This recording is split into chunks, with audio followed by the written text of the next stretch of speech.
Welcome friends, Insta রান্নাঘর থেকে সোমা বলছি। আজকে নিয়ে এসেছি মাটন কষা, লাল লাল একদম কষা কষা মাটনের। কিভাবে মাটন কষা প্রেশারে কষা হয় সেটা দেখিয়ে দিচ্ছি তোমাদেরকে। রেসিপিটা ভালো লাগলে অবশ্যই কমেন্ট করো। দেখলে পেঁয়াজ আদা রসুন নিয়েছি, কাঁচা লঙ্কা নিয়েছি, সব একসাথে আমি ভালো করে পেস্ট করে নিয়েছি। মাটনের মধ্যে আমি ম্যারিনেট করে নিচ্ছি।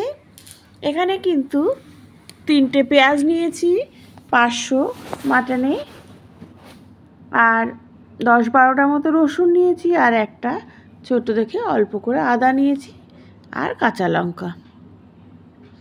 এই দিয়ে হচ্ছে আমি ম্যারিনেট করে রাখবো। আর কষা কষা করতে গেলে কিন্তু তোমাকে পেঁয়াজটা বেশি দিতে হয়, কিন্তু ম্যারিনেট আমি 3টে পেঁয়াজই করেছি, আর একটু বেরেস্তার জন্য রেখেছি আর একটা পেঁয়াজ, আর 2টো মতো পেঁয়াজ নিয়েছি বেরেস্তার জন্য।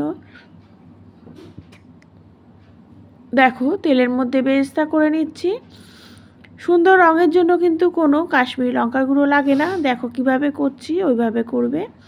বেরেস্তার মধ্যে একটু নুন আর একটু চিনি দিয়ে বেরেস্তাটা ভাজবে, তাহলে মাটনটা খুব ভালো কালার আসবে। আলুটাও ভেজে তুলে রাখলাম। ফোড়ন দিয়েছি দারচিনি, শুকনো লঙ্কা, তেজপাতা আর এলাচ। এই হচ্ছে ফোড়ন। ফোড়নটা যখন একদম ঝাঁঝালো হয়ে উঠবে, যখন দেখবে যে ভালো মতো স্মেল বেরোচ্ছে, মাটনটা দিয়ে দেবে। মাটনটা কিন্তু ম্যারিনেট করা আছে, আধ ঘন্টার মতো করে রাখবে ম্যারিনেট। তারপরে কষাতে কষাতে যখন দেখবে অনেকটা ড্রাই হয়ে এসেছে, তখন দিয়ে দেবে টমেটোটা। টমেটো কিন্তু কোনো সময় পেস্ট করবে না, এইভাবে যদি দিয়ে দেওয়া যায় তাহলে কিন্তু মাটনটা খেতে ভালো লাগে। আর মাটনে কিন্তু একটু চর্বি দেবে, তাহলে মাটনের চর্বিতে মাটনটা কিন্তু অল্প তেলই হয়ে যায়, ফলে চর্বিতে খেতেও খুব ভালো লাগে। দিয়ে দিচ্ছি হচ্ছে জিরে আর ধনের গুঁড়ো, তার সাথে শুকনো লঙ্কার গুঁড়ো, আর দিচ্ছি হচ্ছে গোলমরিচের গুঁড়ো।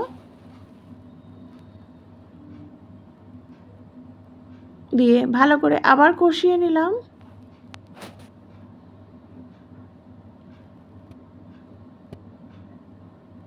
কষানো হয়ে গেছে। বেরেস্তা আলু সব কিন্তু আমি প্রেশারে যখন মাটনটা দেব তখনই সব এগুলো উপরে দিয়ে দেবে।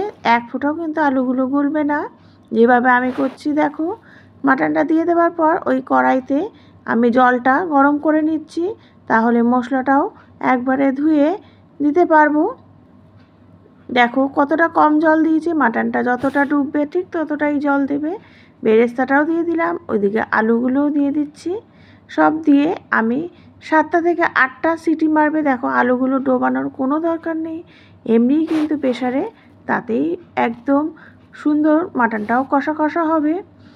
8টা মতো সিটি দেওয়ার পর কিছুক্ষণ গ্যাসটা অফ করে প্রেশারের মধ্যেই থাকবে। তারপরে প্রেশারটা খুলে একটু ঘি দেবে আর একটু গরম মশলা দেবে, রেডি হয়ে যাবে একদম কষা কষা মাটন। Thank you.